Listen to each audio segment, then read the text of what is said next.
Hello, I'm the real-life fake wizard. In 2023, a 32GB DDR5 RAM kit cost $100. Today, it's over $340, and that price is continuing to rise. The RTX 5090 launched at $1999. Analysts are now predicting it could hit $5,000 by the end of 2026. Entry-level gaming PC builds that cost $650 2 years ago are now starting at $750 to $1,000, and that's if you can find the parts. Meanwhile, Sony raised the PS5 price to $550. Microsoft pushed the Xbox Series X to $599. Nintendo launched the Switch 2 at $449. And I'm here to tell you, the 2025 console price hikes weren't a reaction to the Trump tariffs, though many companies and news outlets claim them to be so. I believe the console manufacturers knew this shortage, whether artificial or not, was coming. Microsoft, Sony, and Nintendo positioned themselves ahead of it, and now they will try to capture an entire generation of gamers who will be priced out of building PCs.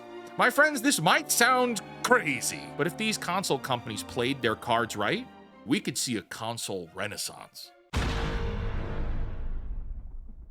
Today's indie game shoutout is Granvir, a third-person action roguelite mech builder with co-op multiplayer. Scavenge the battlefield for parts to replace and upgrade your Granvir and weaponry. Pilot your Granvir and manage your campaign between battles to find the best equipment and stay supplied while fighting a guerrilla war. To learn more about this game and hundreds of other indie games, visit our new indie game discovery platform, fakeportal.com, or scan the QR code on your screen. Now back to the video. Okay, so today's video is going to include lots of speculation. I'm not going to pretend like I'm some oracle for this or make like hard predictions.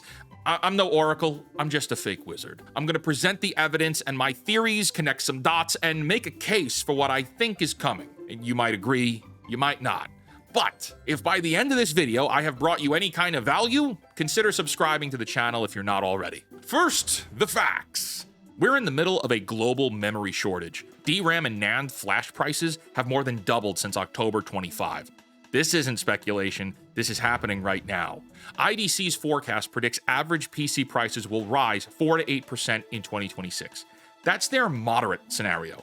The pessimistic scenario? Up to 8% increases with a potential 9% contraction in PC sales volume. But here's what the headlines aren't telling us. The vendors have already started moving. Asus confirmed targeted price adjustments starting January 5th, 2026, citing component costs and supply chain pressures. We're talking 15 to 20% hikes on PC parts. Dell initiated 15 to 20% price increases in mid-December 25. Lenovo set to follow in early 2026. HP, Acer, and others have signaled similar moves for the second half of the year. Some pre-built manufacturers are shipping PCs without RAM just to keep the base prices down. Let that sink in. They're selling you incomplete computers because they can't afford to include the memory. And GPUs. NVIDIA's consumer GPU output is down 40% in 2026. Why is this happening?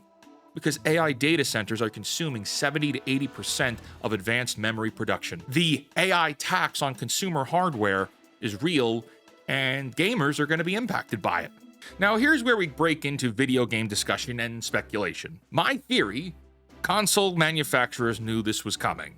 In 2025, all three major console manufacturers raised their prices. Sony pushed the PS5 Pro from $699 to $750. Microsoft moved the price of all the Xbox Series consoles. Nintendo launched the Switch 2 at $449, $100 higher than many had expected. The official explanation in the United States is that it's tariffs.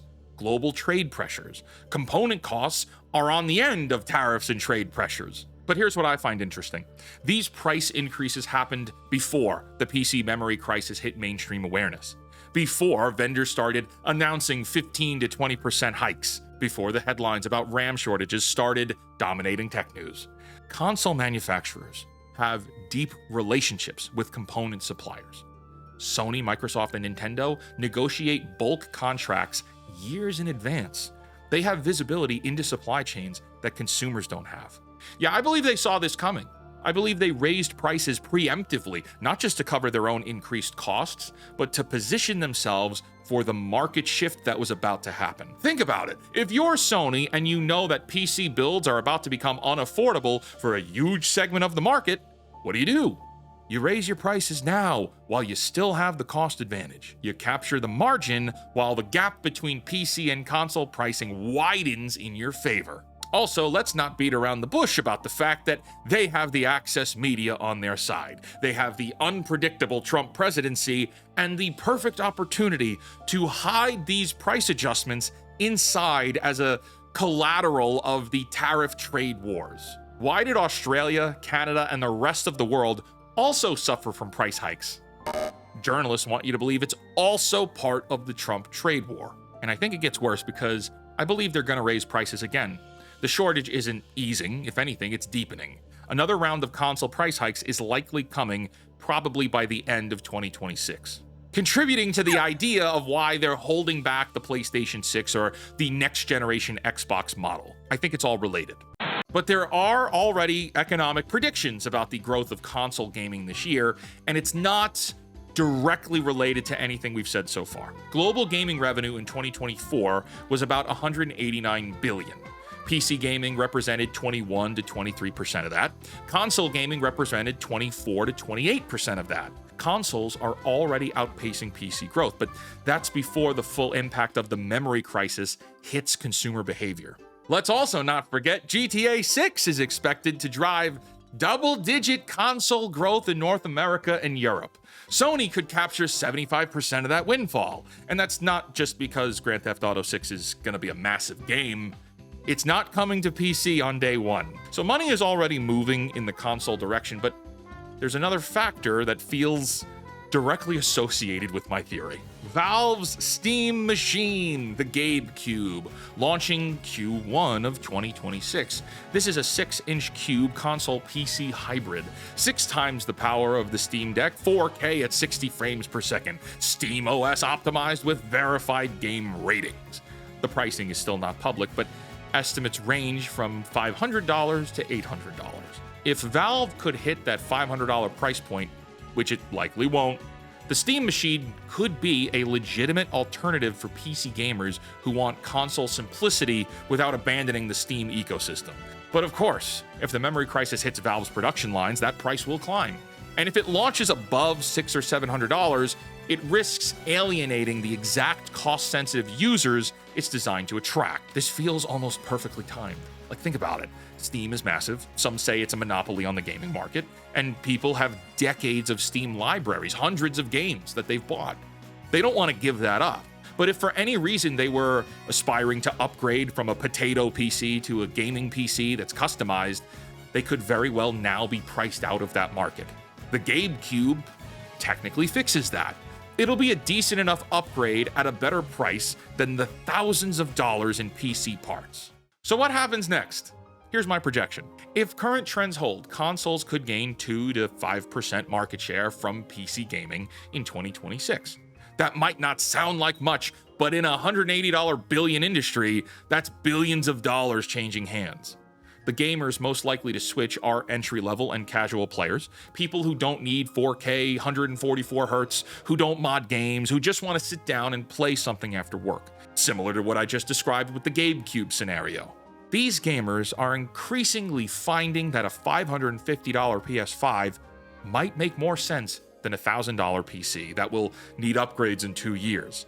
High-end PC gaming will survive. Yes, that's not going anywhere. Enthusiasts will continue to pay premium prices for premium experiences. But the mid-range market, the $800 to $1,200 build sweet spot that used to be PC gaming's bread and butter, that's being squeezed from both sides, priced out on the high end by component costs and undercut on the low end by console value. And here's another part that should concern everyone. If PC gaming's market share contracts, AAA developers will follow the money. We might see fewer PC first releases, more console exclusivity deals, reverting back on all the progress that's been made, more ports that arrive months or years after console launches, which is all insane and crazy to speculate considering PlayStation finally got comfortable putting their games on PC, and Xbox practically abandoned their own fans in an effort to make everything an Xbox and turn the Xbox brand synonymous with PC gaming. Now, I want to address some objections because I know this is a controversial theory and people aren't going to be happy with me saying this, whether you're on one side or the other. But Wizard, consoles are raising their prices too. Yes, they are. But there's a difference between a $50 to $100 increase on a console and a $200 to $400 increase on a PC build, or more. Consoles are getting more expensive. PCs are becoming unattainable. That's the difference. But this shortage will end eventually, will it? Maybe, but not soon enough. This is tied to the AI market race. There are many, many billions of dollars and the future of the entire economy tied to that. It's not just gaming that's impacted here. But okay, if memory production catches up to demand, if AI data centers stop consuming all the supply, prices could stabilize, but eventually isn't helping the gamer who needs to make a purchase decision this year. And analysts are predicting these pressures will persist well into 2026 at minimum. I personally think this will go on for a long time. I see this going into 2027, maybe 28. I could be wrong. I'm no oracle. I'm a fake wizard. I love PC gaming too much. I'll never switch. Yeah, that's fine. I'm not telling you to switch anything. I'm not telling you to do anything. I'm giving you a business-minded analysis of what I see happening in the market. PC gaming isn't dying for enthusiasts, but as a mainstream option, it's worth paying attention to. So what do you do with this information? First, be informed. Understand what's driving these prices. Don't let anyone tell you this is temporary or overblown. The data doesn't support that. Second, time your purchases carefully. If you need to upgrade, consider whether waiting helps or hurts you. Prices may not come down for a while. They may not come down at all, which is another scary thought. But rushing into inflated prices doesn't help either. Anecdotally, data storage prices are being impacted here too. This was a kick in the balls for me this past winter as one of my media server hard drives failed. 8 terabyte NAS hard drives that were going for $200 in November are now selling today for $285 and selling out everywhere. That sucks. Third, consider alternatives. If you're not a hardcore enthusiast, if you don't need the absolute peak performance, maybe a console makes sense for this generation. Gaming should be accessible. It should be fun. It shouldn't require a second mortgage. Fourth, watch the Steam machine closely. If Valve can deliver a compelling hybrid at a reasonable price, it might be the best of both worlds for lots of people. Yeah, I believe the manufacturers saw this coming, absolutely, and they positioned themselves for it. And now they're going to benefit from a market shift that prices millions of gamers out of PC builds. Is this a conspiracy? No, I think it's just business. Companies with supply chain visibility acted on information they had that we didn't. That's what corporations do. But you watching this right now, you have information now too. Use it.